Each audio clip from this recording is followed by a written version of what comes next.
Yeah, hi guys. Good evening, everyone. So last lecture में हम लोग क्या कर रहे थे? Let's see. लास्ट लेक्चर में हम लोग ने मेजरेबल प्रॉपर्टीज सीखा था. Please check and confirm guys. आप लोगों ने भी इतना लिखा है क्या? Yes, sir. Okay. So last lecture we had done something. We started with a chapter called States of Matter. Okay. In States of Matter हम लोग ने ये किया कि what are the different states of matter, and then we did what are the different intermolecular forces. Okay.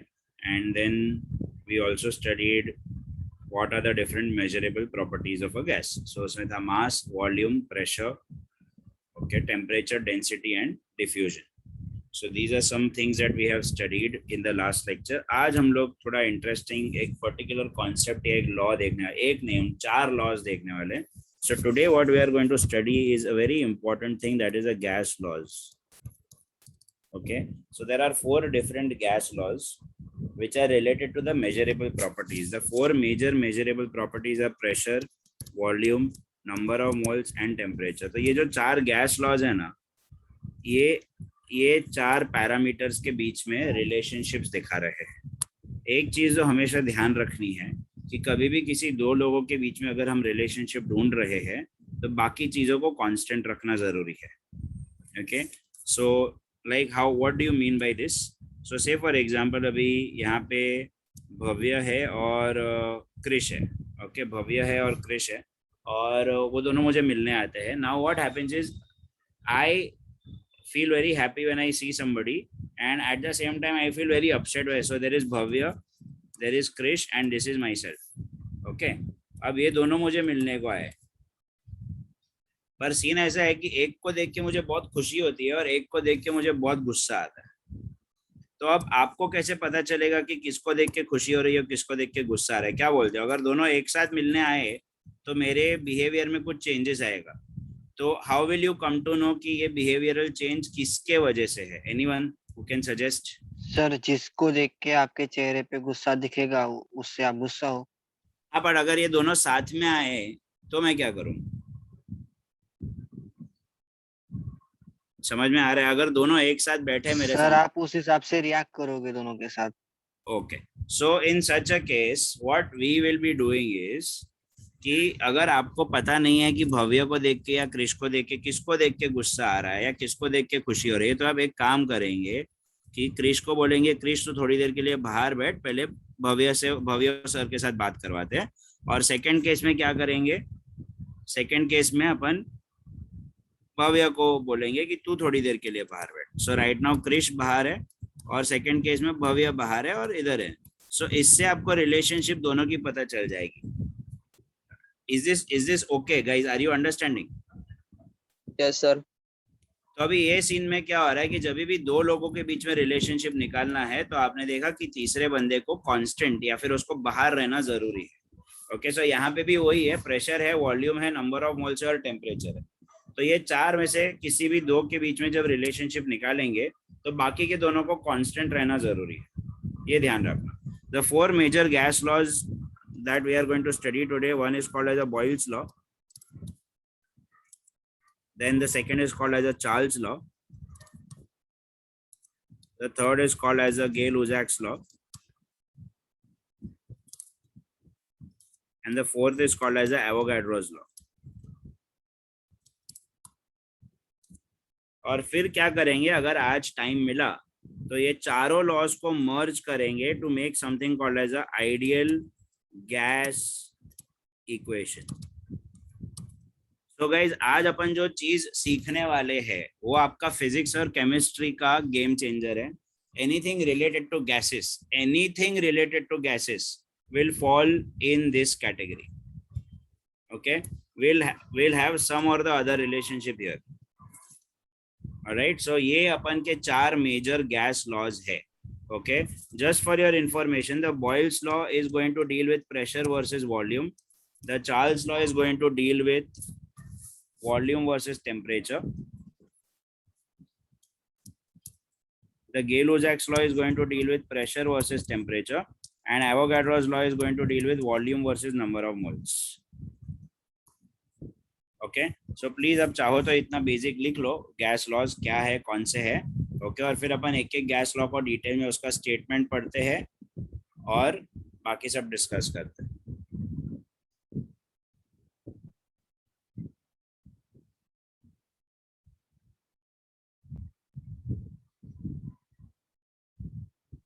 Sir वो pressure versus we में we क्या है? Volume, pressure, volume, number of moles and temperature.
We done writing?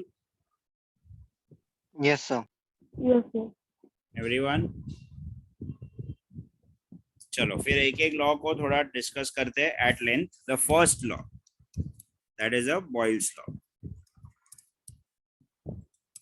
As I have said, it is of pressure versus volume.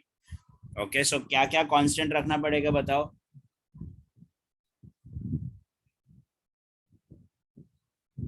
चार लोग थे, चार में से दो इधर है, तो बाकी के दो कौन प्रेशर रहेंगे? और प्रेशर और सर वॉल्यूम इधर है। Temperature temperature temperature and number of moles. Very good, temperature and number of moles, ये दोनों को कांस्टेंट रखना पड़ेगा। तो अपना स्टेटमेंट किस तरह से शुरू होगा? It goes like this, for a given mass of a gas.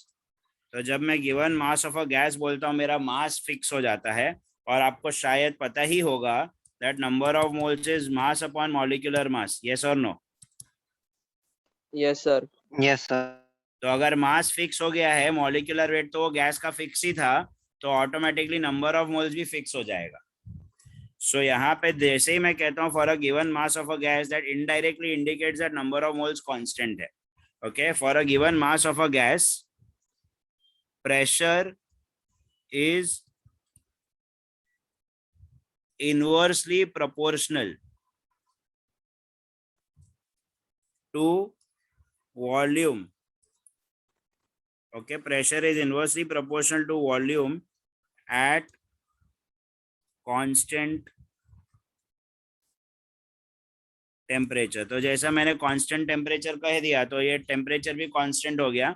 तो क्या बचता है अपने पास? बहुत क्लियर स्टेटमेंट है, आपको जरा भी लोड नहीं है। Pressure is inversely proportional to volume, ये आपका कॉन्सेप्ट है। Sorry,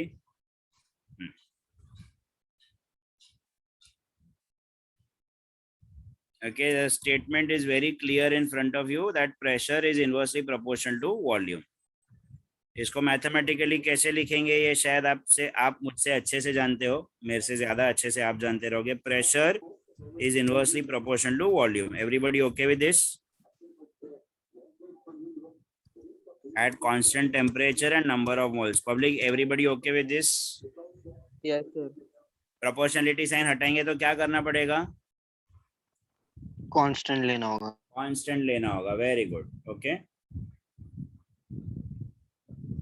so P is equal to a constant into 1/v। अभी ये V को अगर मैं यहाँ भेज दूं तो क्या हो जाएगा? Pressure into volume is a constant. So जब प्रेशर इंटू वॉल्यूम कांस्टेंट हो जाता है, I can mathematically write it as P1 V1 is equals to P2 V2 is equals to P3 V3 which is equal to a constant.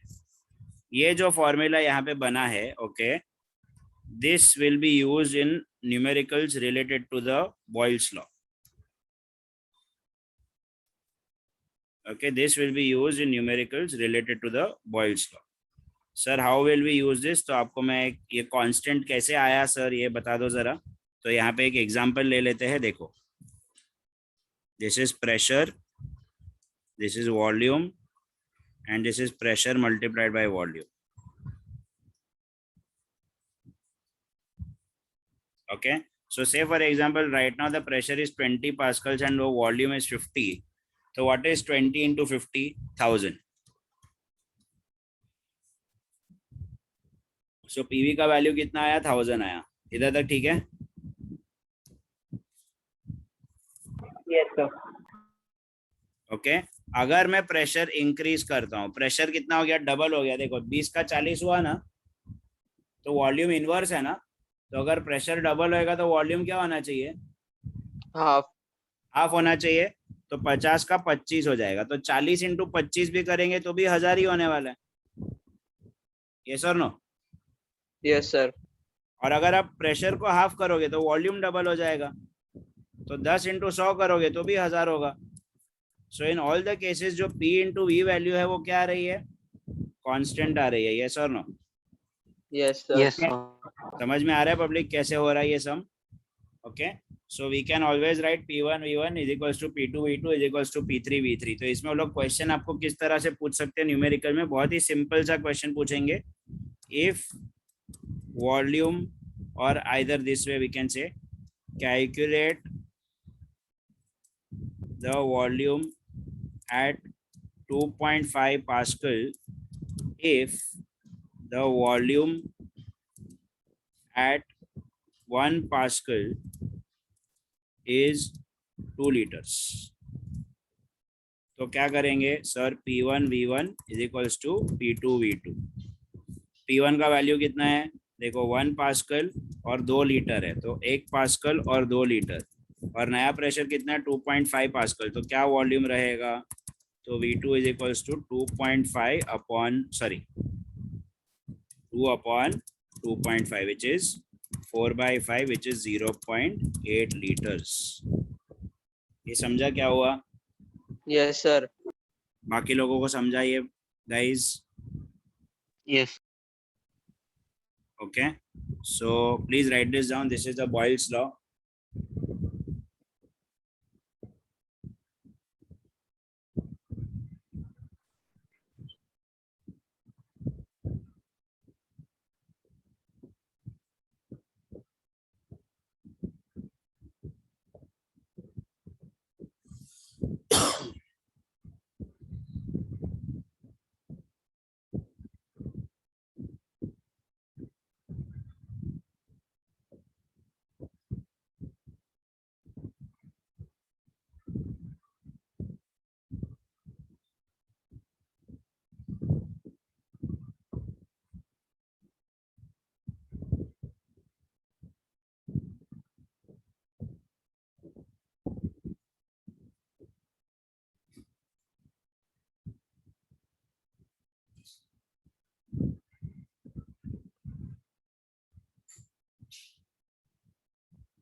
Let me know once you guys are done writing.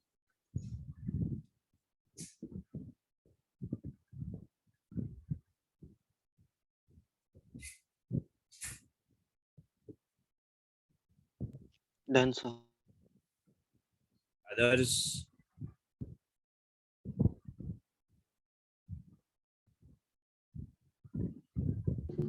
Done, sir. Done, sir. All right, great. Everybody clear with this? Yes, sir.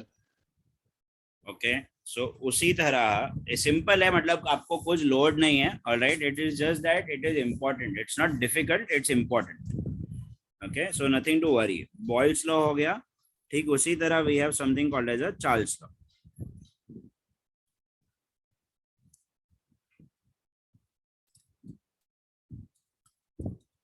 Charles law is volume versus temperature. तो क्या क्या constant आएगा, anybody? Sir, pressure and number moles of Pressure, and number of pressure. moles. Very good. Pressure and number of moles. Okay. So now again same statement, for a given mass of a gas. For a given mass of a gas, the volume varies directly with absolute temperature at constant pressure. Okay, volume varies directly with absolute temperature, मतलब straight forward statement है, direct variation है, direct proportionality है.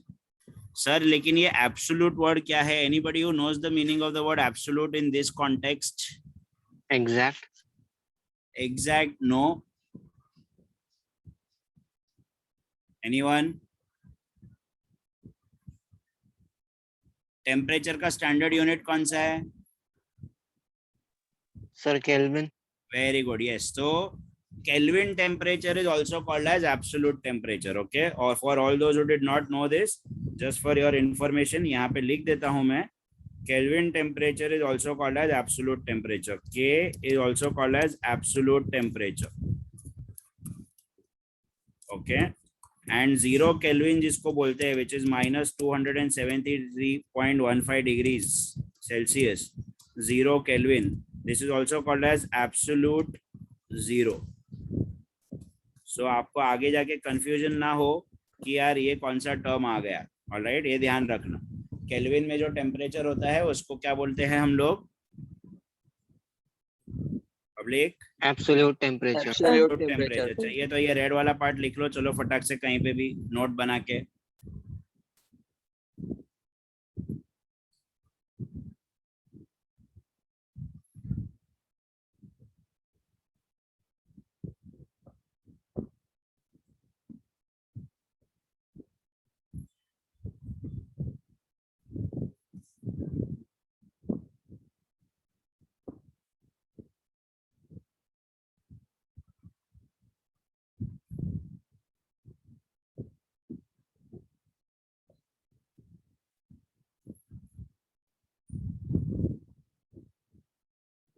Alright, सो अभी ये sir. Statement done ना guys, वो लिख के हो गया ना? Yes sir. तो अभी ये स्टेटमेंट में क्या आएगा अपना? स्टेटमेंट तो आपको दिख ही गया है, लिखेंगे कैसे? Volume is directly proportional to absolute temperature. तो प्रोपोर्शनलिटी साइन हटाने के लिए एज यूजुअल अपन कांस्टेंट डालेंगे। इस बार मैं टेम्परेचर को नीचे लेके आऊंगा तो V upon T is a constant, ऐसे हो जाएगा। Okay, so I can say that V1 upon T1 is equals to V2 upon T2 which is a constant. इसको आप थोड़ा सा वेरिएशन भी कर सकते हो, अगर आप इन दोनों को एक्सचेंज कर दोगे, इन दोनों को इक्वल टू ही है ना, तो इन दोनों को, तो you can also write it as V1 upon V2 is equals to T1 upon T2। Okay, so this becomes your formula for the Charles law. They are directly proportional, एक बढ़ेगा तो दूसरा भी बढ़ेगा, और उतना ही बढ़ेगा तो रेशियो उनका कांस्टेंट रहेगा। ऑलराइट, सो इसमें न्यूमेरिकल कैसा आ सकता है आपको कि calculate the volume of gas at 27 degree Celsius if the volume at 127 degree Celsius is 5 liters. Okay, तो अभी इसमें ये दो अपने V1 और T1 हो जाएंगे, ये दोनों, और ये अपना T2 हो जाएगा। बट एक चीज जो ध्यान रखने लायक है इसमें, देखो मैंने टेम्परेचर किसमें दिया आपको? Degree Celsius. ओके, एंड अपने को कौन सा टेम्परेचर चाहिए? केल्विन। केल्विन में चाहिए। तो अपने को पहले केल्विन में कन्वर्ट करना पड़ेगा। तो T1 जो है वो 127 डिग्री है, उसको अपन 273 ऐड करेंगे तो 400 केल्विन हो गया, बराबर है। और उस समय वॉल्यूम कितना है? 5 लीटर। और जो नया टेम्परेचर है T2 वो 27 डिग्री है, और उसको 273 ऐड करूंगा तो 300 केल्विन हो जाएगा। और नया वॉल्यूम कितना है सर, वही तो अपन ढूंढ रहे हैं। सो अपना फॉर्मूला हो जाएगा V1 upon V2 is equal to T1 upon T2। V1 क्या है? 5 लीटर। V2 क्या है? मालूम नहीं। T1 क्या है? 400। T2 क्या है? 300। 1 2 3 4 क्रॉस करेंगे तो V2 is equal to 3 into 5 upon 4। What is 3 into 5? 15। 15 by 4। What will be 15 by 4? 3.75 litres. देख लो एक बार पब्लिक, नहीं समझा है तो पूछ सकते हो, and please right this down.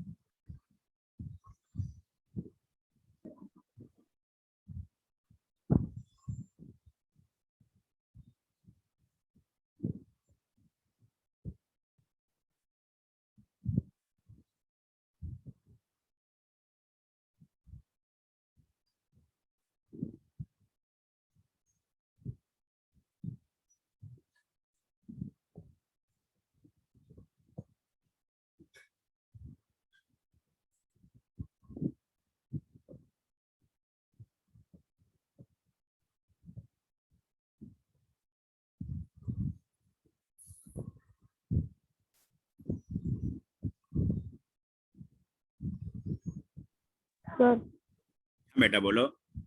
Sir ये न्यूमेरिकल एक बार फिर से समझा दीजिए। Sorry, numerical sir. न्यूमेरिकल फिर से समझाऊं? हाँ सर। ओके, तो मैं इसको येलो हाईलाइट में मार्क कर रहा हूँ, जरा ध्यान रखना। ओके, देखो आपको क्या बोला है कि वॉल्यूम ढूंढना है 27 डिग्री पे, when the 27 degree is the temperature. अगर 127 पे 5 लीटर है तो 27 डिग्री पे कितना लीटर होगा? ओके, ये क्वेश्चन है। तो पहले तो प्रॉब्लम ये है कि अपना जो टेम्परेचर होता है वो एब्सोल्यूट टेम्परेचर है। एब्सोल्यूट मतलब कौन सा टेम्परेचर हुआ बेटा? केल्विन। केल्विन। और यहाँ पे अपने को डिग्री में दिया है, तो सबसे पहले मैं जो टेम्परेचर है उसको मैं कन्वर्ट करूंगा, और फॉर्मूला है डिग्री से केल्विन में जाने के लिए 273 ऐड करना है। तो 127 को मैं 273 ऐड करूंगा तो 400 केल्विन आएगा। और ठीक उसी तरह नया वाला जो टेम्परेचर है 27 डिग्री, उसको मैं 273 ऐड करूंगा तो 300 केल्विन आएगा। ओके, तो 400 केल्विन पे वॉल्यूम कितना है? 5 लीटर। तो 300 केल्विन पे वॉल्यूम कितना होगा ये अपने को ढूंढना है। तो मैंने ये वाला फॉर्मूला यूज किया है, V1 upon V2 is equal to T1 upon T2। तो V1 का वैल्यू देखो यहाँ पे 5 लीटर है, P2 का वैल्यू अपने को मालूम नहीं है, T1 400 है और T2 300 है। वो दोनों के 0 0 कैंसिल हो जाएंगे, तो 0 0 कैंसिल हो जाएंगे तो क्या बचेगा? तो ऐसा बचेगा ना, 5 upon V2 is equal to 4 upon 3, ऐसा बचेगा कि नहीं? यस फिर सर। मैंने क्रॉस किया, तो क्रॉस किया तो 3 ऊपर जाएगा, 3 और 5 साथ में आएंगे और 4 नीचे आ जाएगा। समझाइए? Yes sir. फिर 3 5 जा 15 और 4, 15 upon 4 is 3.75। Okay with this? Yes sir. Yes, sir. Alright guys, please write this down.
Let me know once you are done writing.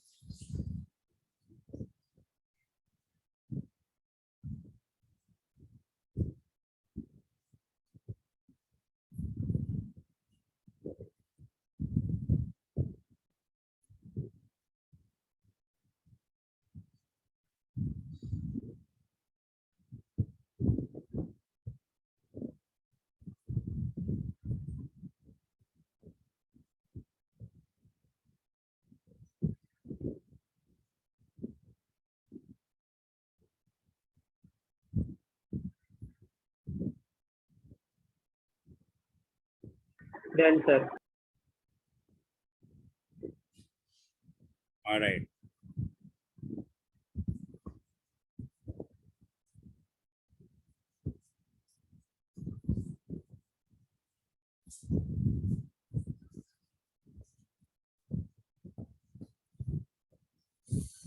Public, everyone else? Yes sir. Done.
guys done?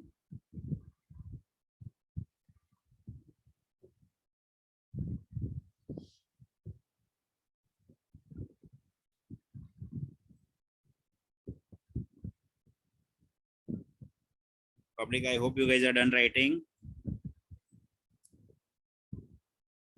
Yes, no, कुछ तो बोलो यार. Yes, sir. Done. चलो next law देखते हैं. अपना हो गया चार्ल्स लॉ, अपना हो गया Boyle's law. Let's go to the third one. The third one is the Gay-Lussac's law.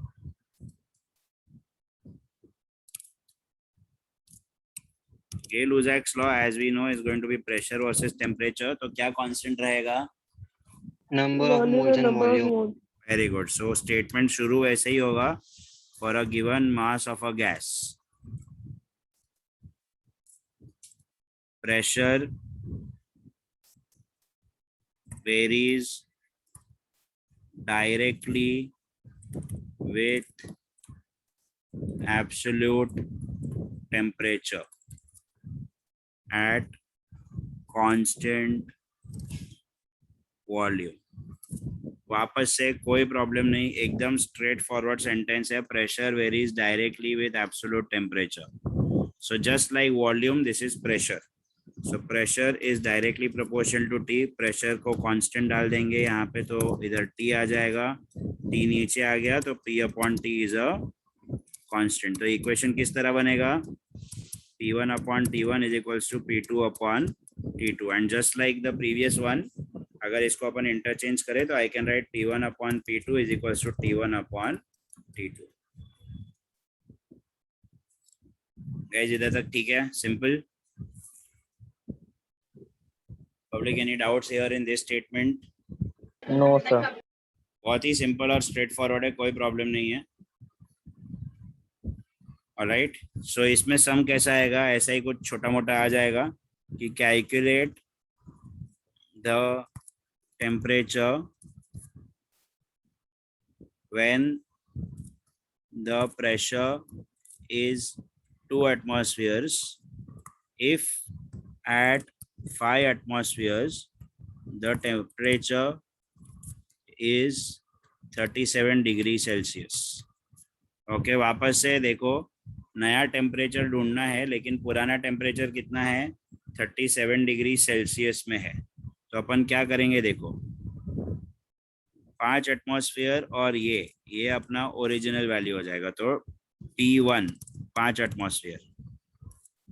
Okay, फिर T1 37 डिग्री सेल्सियस. चलेगा क्या डिग्री में? नहीं सर, एब्सोल्यूट टेम्परेचर बोले तो केल्विन लगेगा. 73 ऐड करेंगे. 37 प्लस 273 कितना हो जाएगा? 310. 310. ओके. P2 दिया हुआ है 2 एटमॉस्फेयर और उस समय T2 कितना है वो मालूम नहीं. तो same one, P1 upon P2 is equals to T1 upon T2. P1 कितना है? 5. P2 कितना है? 2. T1 कितना है? 310. T2 कितना है सर? नहीं मालूम. क्रॉस मल्टीप्लाई करेंगे.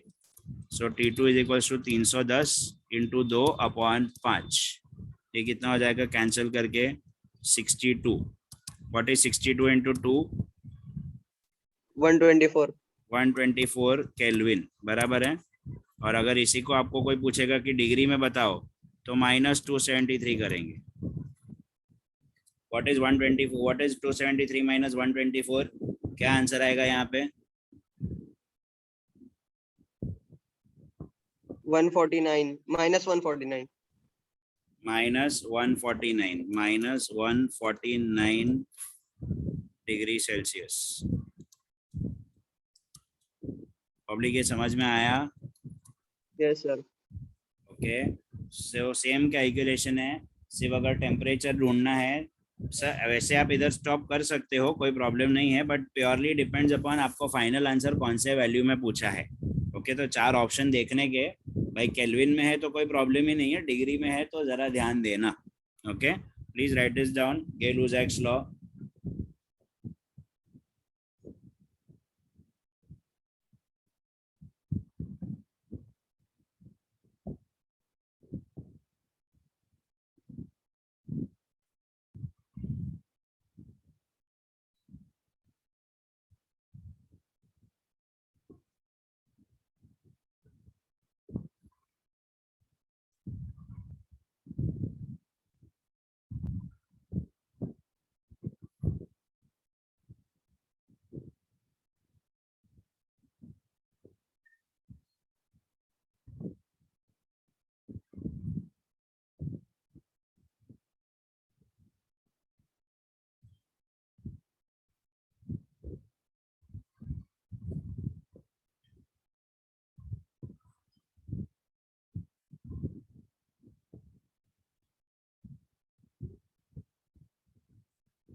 Let me know once you guys are done writing.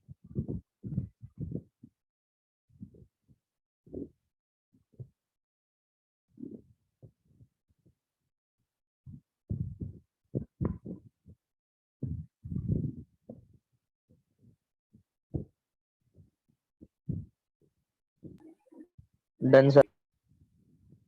Okay. Others? Ending. Yes, sir. चलो चलो जल्दी.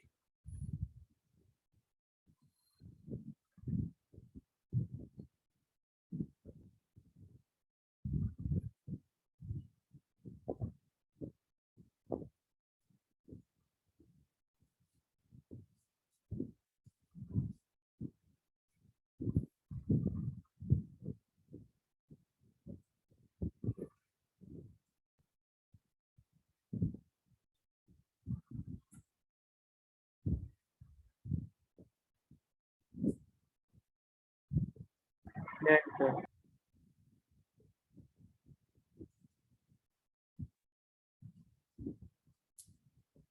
Others done?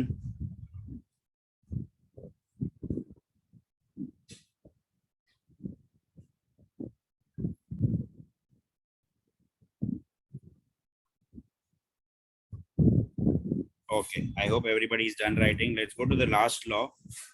That is the Avogadro's law. Avogadro's law आप already देख चुके हो in chapter number 1, which is pretty much the same. Okay. It is volume versus number of moles, and it states that उसमें of course pressure और temperature constant रहेगा. It states that volume of a gas is directly proportional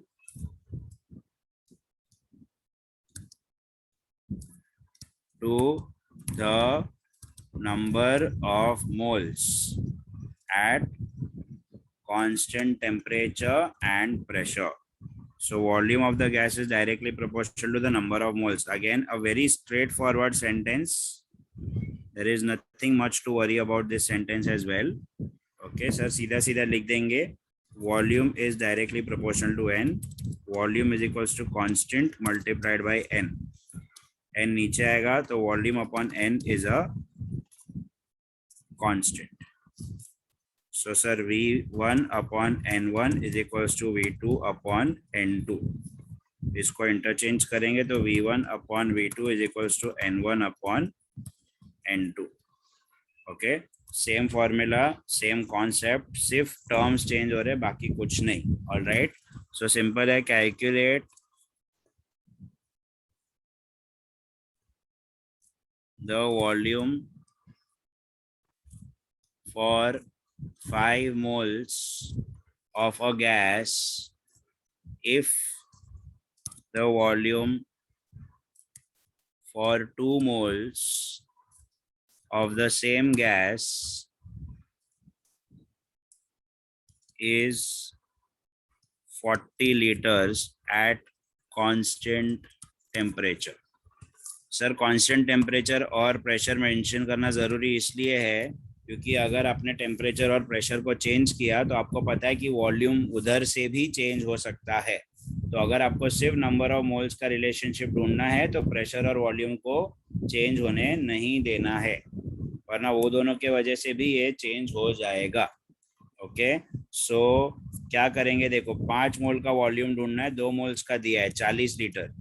So V1 is 40 liters and initial number of moles is 2 liter. V2 ढूंढने का है and final number of moles is 5 moles. बराबर है, इधर 2 litre नहीं है, sorry my mistake, 2 moles और यहाँ पे 5 मोल. तो क्या करेंगे sir, N1 upon N2 is equals to V1 upon V2. N1 कितना है, 2 है. V1 N2 कितना है, 5 है. V1 कितना है, 40 है. एंड V2 कितना है मालूम नहीं. Cross multiply, so V2 is equals to 40 into 5 upon 2 which is 20. 20 into 5 is 100 liters. Public okay with this? Yes, sir. Okay. Please write this down.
Guys, done writing?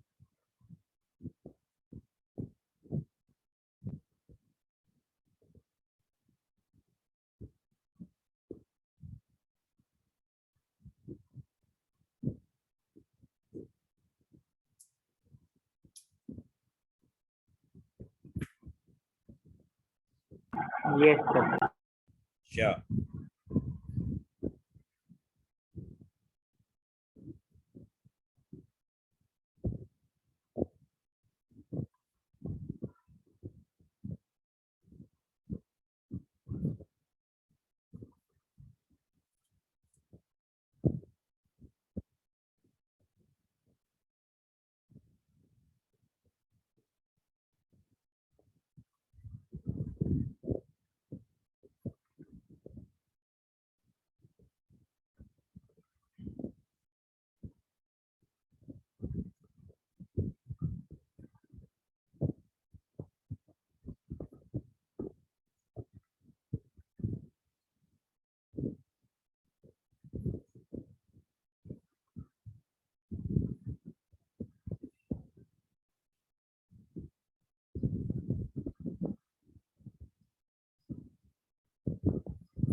Guys, done?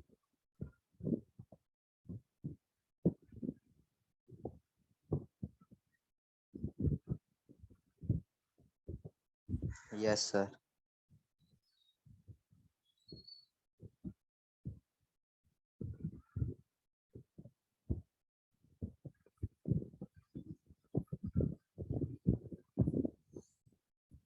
Okay, so अभी problem क्या है देखो, just for your information, I am sure you guys will also agree. अभी देखो ये pressure versus volume है, तो इसमें अपन ने मोल्स और टेम्परेचर कांस्टेंट रखा है, सही बात है।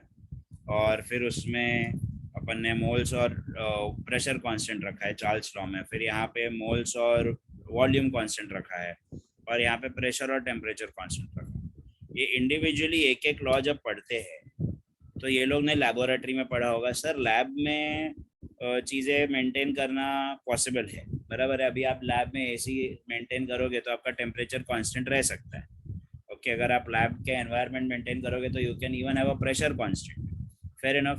So you can maintain certain things inside a laboratory or in a small space, but when you talk about the entire environment, like अभी आप अर्थ की, अपने planet की बात कर लो या अपने एरिया की बात कर लो, is it possible for you to control the temperature every time?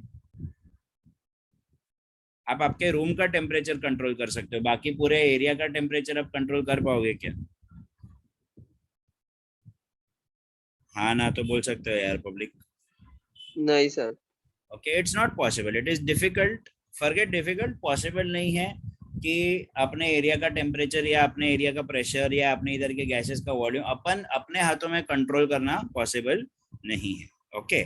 तो ऐसा नहीं है कि आप आज बाहर जाओगे घूमते फिरते दोस्तों के साथ और सडनली बोलो चलो चलो अपन बॉयल्स लॉ ट्राई करते हैं आज, ऐसा नहीं होने वाला है, बराबर है। या चलो चलो अपन आज गेल-लुसाक्स लॉ ट्राई करते हैं, ऐसा आप बैठे बैठे नहीं कर पाओगे। You will need to maintain certain conditions and that's possible when you are inside a closed lab, but when you are talking about an open area, okay, an open system, it becomes very difficult कि अपन temperature और बाकी चीजें maintain कर सकें। तो independently एक एक लॉ पढ़ना, ओके, एक एक लॉ अलग अलग पढ़ना एक पर्टिकुलर टाइम पे, वो भी ओपन एरिया में पॉसिबल नहीं है। तो साइंटिस्ट लोगों ने क्या किया, ये चारों लॉज को मर्ज कर दिया, ओके। साइंटिस्ट लोगों ने क्या किया, ये चारों लॉज को मर्ज कर दिया कि भाई ठीक है, इंडिविजुअली एक एक लॉ नहीं पढ़ सकते तो अपन चारों को एक साथ पढ़ेंगे, ओके। तो सबसे पहला लॉ कौन सा था? Anybody who remembers Boyle's law का रिलेशन क्या था? पब्लिक, बॉयल्स लॉ का equation what versus what? P is inversely proportional to volume pressure. P is inversely proportional to volume, very good, yes. Charles law क्या था? Volume is proportional to temperature. Very good. Gay Lussac's law क्या था? Public, Pressure Sir, pressure is directly proportional to temperature. और Avogadro's law क्या था? Volume is directly proportional to number of moles. Number of moles. सही बात है। तो अभी अपने पास ये चार लोग हैं, आपको क्लियरली दिख रहा है कि लेफ्ट हैंड साइड पे कॉन्स्टेंटली कौन कौन है? प्रेशर है और Volume. और राइट साइड पे कौन कौन है? temperature और number of moles, mole.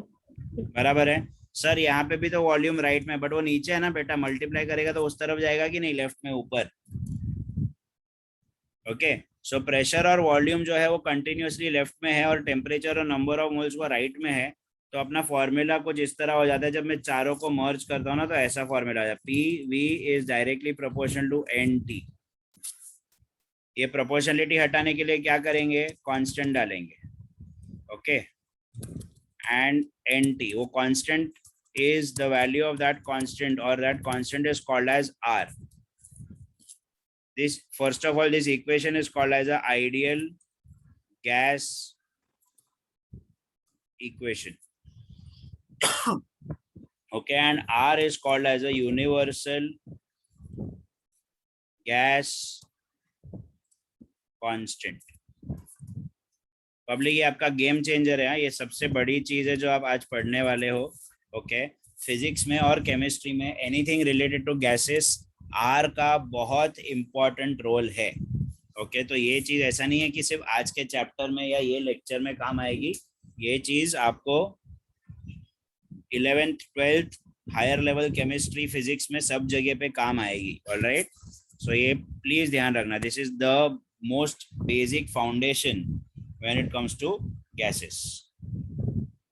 Alright, so R की वैल्यू क्या है सर?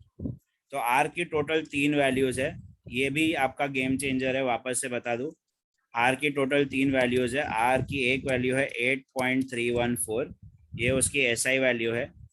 आर की दूसरी वैल्यू है 0.08206 which is approximately written as 0.0821, and R की तीसरी वैल्यू है 1.98 which is approximately written as 2.00.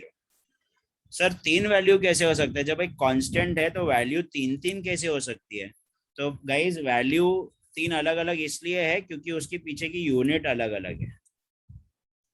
क्योंकि आप देख रहे हो कोई फॉर्मूला देखेगा P V is equals to n R T. Therefore do you agree that R is equals to P V upon n T? Everybody okay with this? Yes, sir. Everyone?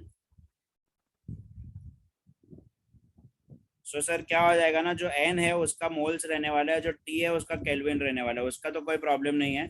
So sir नीचे तो moles per kelvin रहेगा ही सब जगह पे, moles per kelvin, और यहाँ पे भी moles per kelvin.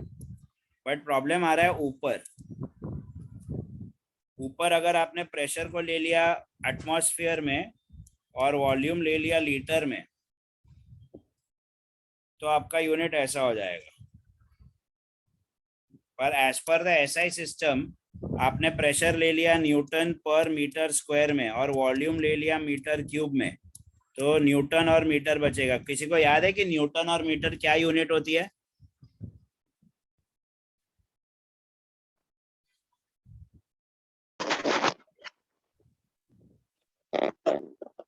Sir torque का होता है, टॉर्क. नहीं, वॉल्यूम. आप देखो न्यूटन, न्यूटन किसका यूनिट है? फोर्स का. और मीटर क्या हो जाएगा? Sir distance. तो फोर्स इंटू डिस्टेंस क्या क्या यूनिट था? What is force into displacement? Sir Acceleration. Work. Work done. Acceleration कौन है बे? उधर आके मारता Or हूँ. Work done. वर्क का यूनिट क्या है? Sir joule. Exactly, joule. So ये हो जाएगी आपकी एसआई यूनिट आर की 8.314 जूल्स पर मोल पर केल्विन. और जूल की वर्क की यूनिट है. और किसकी यूनिट है जूल? एनर्जी. एनर्जी. एनर्जी का और कोई यूनिट है आपको पता है? सर आगे Consume करते और अपन फिर खाते हैं. हीट होगा. Calorie. Calorie. Very good. Calorie. That is a third unit. Calorie. So these are the 3 different values of R. Sir value अलग अलग इसलिए क्योंकि यूनिट अलग अलग है. बाकी the numeric the face value, or you can say the actual value, does not change. It is just that because the units are different. Okay, इसलिए. All right, and of course as I have already mentioned, the SI unit of R is going to be, or the SI value of R is going to be 8.314. तो sir अपन कौन सा R का value use करने का? वो that बेटा purely depends upon कि तेरे को प्रेशर और वॉल्यूम की यूनिट क्या दी गई है. ओके, प्रेशर और वॉल्यूम अगर न्यूटन पर मीटर स्क्वायर और मीटर क्यूब में दिया है तो तू फर्स्ट वैल्यू यूज करेगा, और अगर लीटर और एटमॉस्फेयर में दिया है तो तू सेकंड वैल्यू यूज करेगा. ये जो थर्ड वैल्यू है ना, this is usually used in competitive exams. Okay, ये ज्यादातर अपने को पूछी नहीं जाएगी. ये 12th स्टैंडर्ड में थर्मोडायनेमिक्स करके एक चैप्टर है, वहां पे इसको ज्यादा अपन यूज करेंगे. ओके, बट अभी के लिए ये है. So what have we learn right now is that ये चारों लॉज को इंडिपेंडेंटली पढ़ना थोड़ा मुश्किल है इन एन ओपन एनवायरनमेंट, इसलिए चारों को मर्ज कर दिया है और अपने पास ये फॉर्मूला बनता है. इसका प्रोपोर्शनलिटी हटाएंगे तो एक कांस्टेंट आएगा, and that constant is R, which is called as a universal gas constant, and this equation here is called as a ideal gas equation. Public ये आपका गेम चेंजर है. ओके, और आर आपका game, मतलब in short ये जो screen है ना, ये आपका बहुत इंपॉर्टेंट चीज है. ओके, इससे आप गैस रिलेटेड काफी सारे न्यूमेरिकल्स आप आसानी से कर पाओगे, और ये है कॉन्सेप्ट कहीं ना कहीं तो यूज होगा ही. ऑलराइट, सो इसको प्लीज अच्छे से लिखो. आर के तीनों वैल्यूज भी अच्छे से बॉक्स बना के नोट डाउन करो. Okay, please right this down. इसमें कुछ नहीं समझा है तो पूछो. सर वो आर की थर्ड वैल्यू हीट के साथ यूज होगी ना, आपने बोला थर्मोडायनामिक्स में। हाँ, वैसे आर की तीनों वैल्यूज अपन थर्मोडायनेमिक्स में यूज कर सकते हैं, बट कैलोरी वाला जो है ना वो ज्यादातर थर्मोडायनेमिक्स में प्रेफर्ड रहेगा। वैसे तो तीनों ही वैल्यू अपन यूज कर सकते हैं।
Done, sir. Others? Yes, sir, done.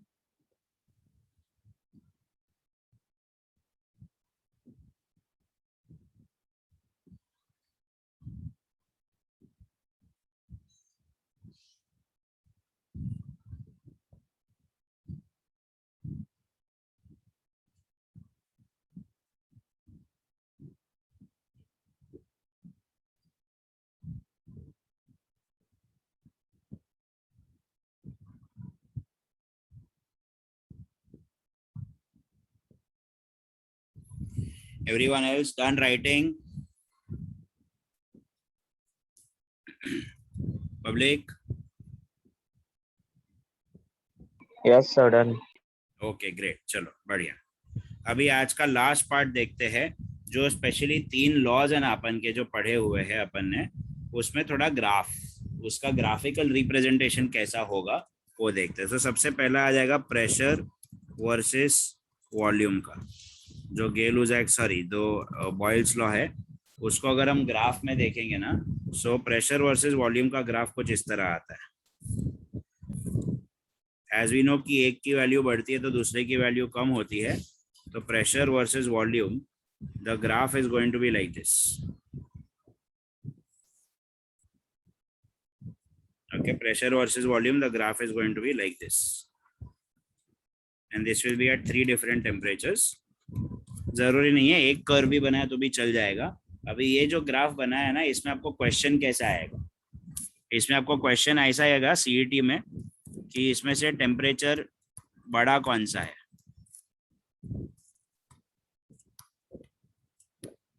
ये 2 ऑप्शन में से एक चुनना है, आपको सीईटी में क्वेश्चन आया है, तो इसको आप कैसे सॉल्व करेंगे?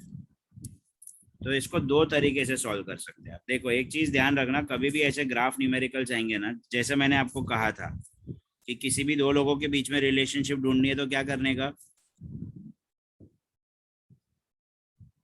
पब्लिक, इसको कांस्टेंट करने का।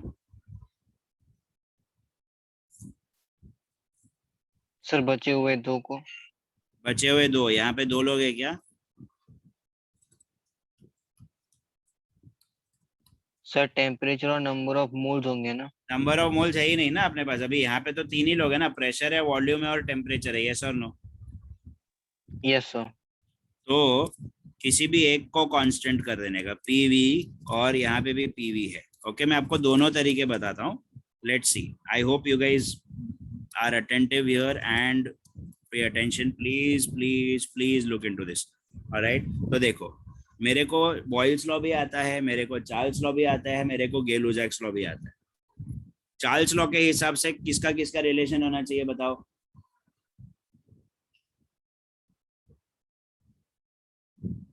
पब्लिक, चार्ल्स लॉ के हिसाब से किसका किसका रिलेशन होना चाहिए?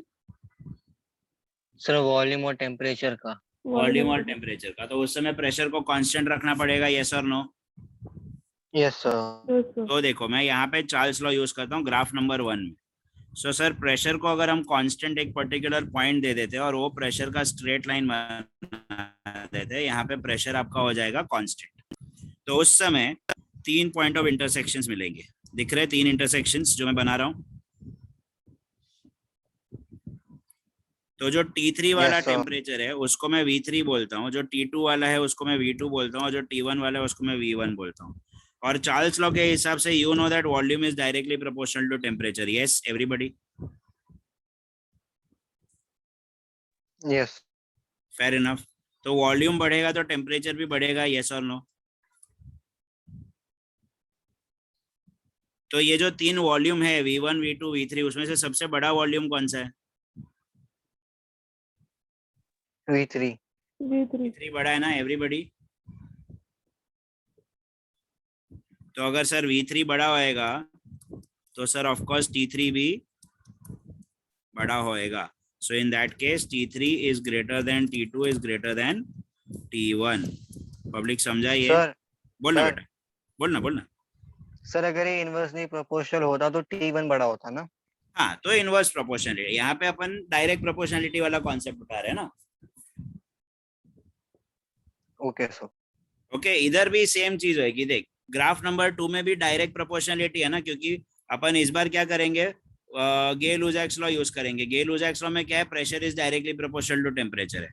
ग्राफ 1 में क्या यूज किया था, Avogadro's sorry Charles law use किया था। तो pressure directly proportional to temperature है तो वॉल्यूम कांस्टेंट करना पड़ेगा। Yes, yes sir. तो इस बार मैं वॉल्यूम कांस्टेंट कर देता हूँ। तो उसके करस्पॉन्डिंग जो 3 मेरे को लाइंस मिलेंगे आपको दिख रहे हैं यहाँ पे। तो ये हो जाएगा P3, ये हो जाएगा P2, ये हो जाएगा P1। कौन सा प्रेशर सबसे बड़ा है? P3. P3 बड़ा है ना। तो सर ऑफ कोर्स T3 बड़ा होगा बिकॉज वो दोनों डायरेक्ट प्रोपोर्शनलिटी में। यस और no? Yes. Yes, sir. And therefore वापस से T3 बड़ा ही है। So T3 is greater than T2 is greater than T1। So your option is going to be B. कहीं से भी ढूंढो आपको आंसर मिल जाएगा। गाइस समझ में आया ये? Yes. Yes, sir. Please right this down. ऐसा ही मैं आपको चार्ल्स लॉ का ग्राफ में भी सिखाता हूँ। तभी आपका, आप में से किसी ने अभी मुझे पूछा ना इनवर्स वाला, तो वो चार्ल्स लॉ में मैं बताऊंगा, आपको पता चल जाएगा। ये लिख लो पहले।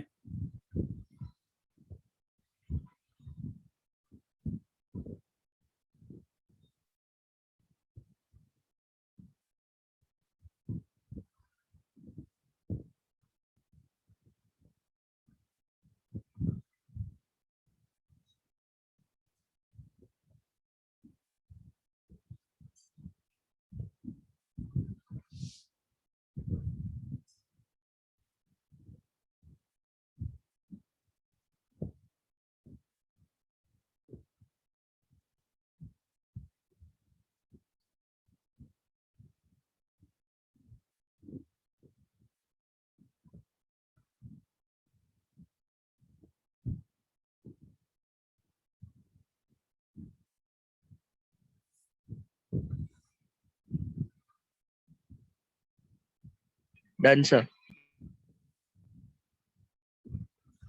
अदर्स, आई होप आप लोगों ने Yes, दोनों sir. मेथड बनाए होंगे। गाइस सीईटी में वेरी कॉमनली आस्क्ड क्वेश्चन है।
Sir done.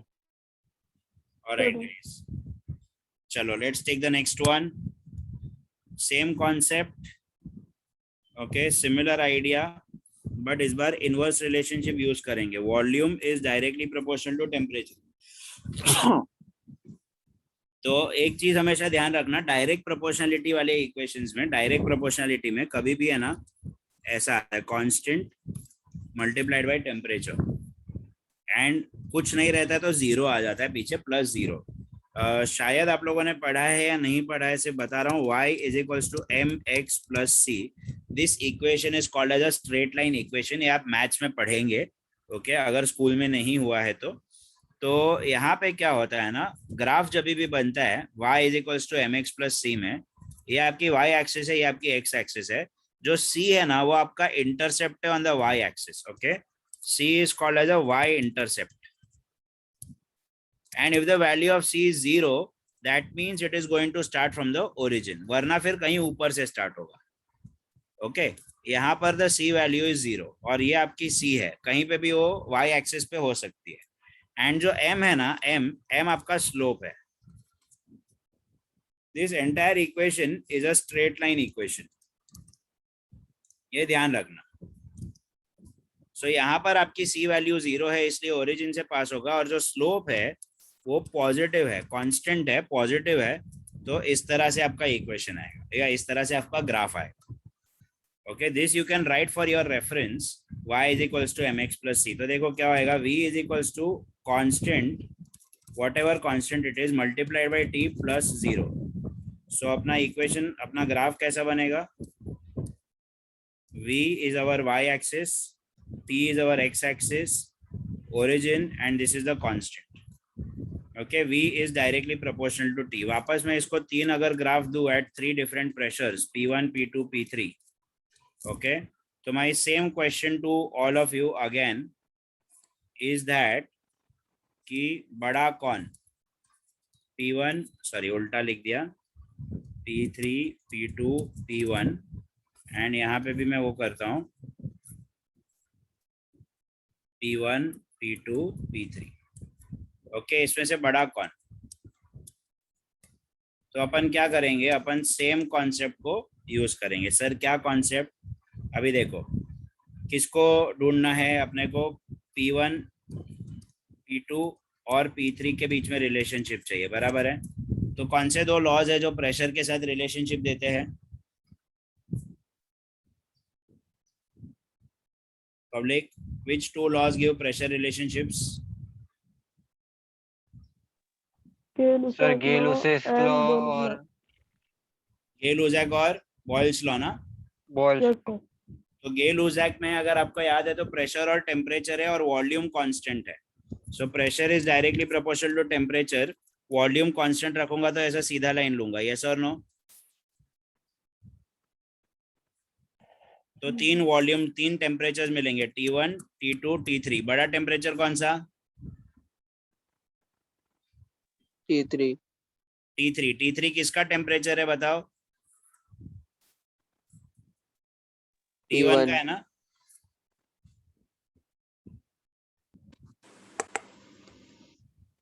ओके चलो मैं थोड़ा सा करेक्शन करता हूँ मेरे सीक्वेंसिंग में।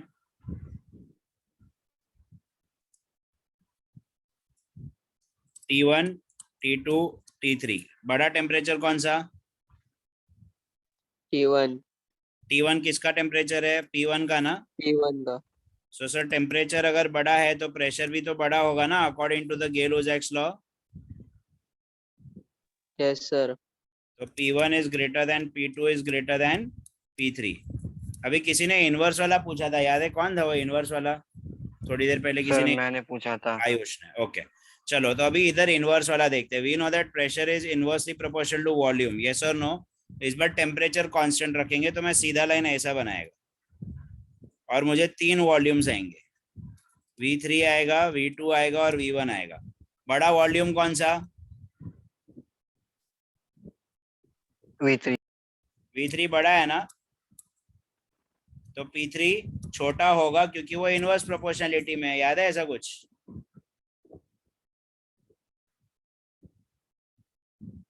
पब्लिक समझा क्या हुआ? Yes, sir. V3 बड़ा है तो P3 छोटा होगा because V and P are inversely proportional to each other. तो V सबसे छोटा वैल्यू कौन सा है इसमें, छोटा वॉल्यूम? V1. V1 छोटा है तो उसका करस्पॉन्डिंग प्रेशर बड़ा होगा, P1 तो बड़ा वापस P1 is greater than P2 is greater than P3.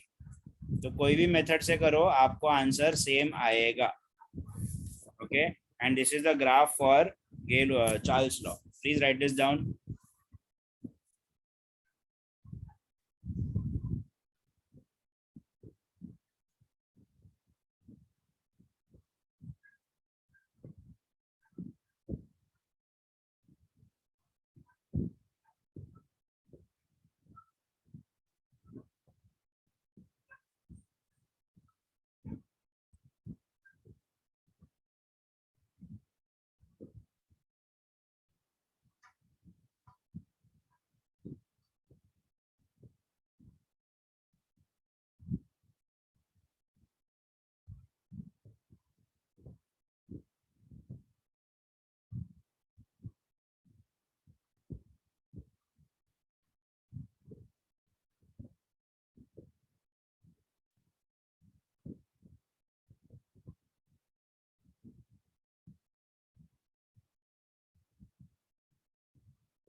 Yes, sir. Done.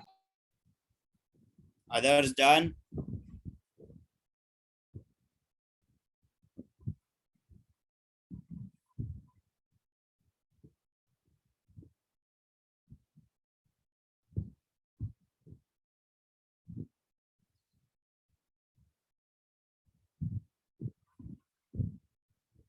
Yes, sir. Done.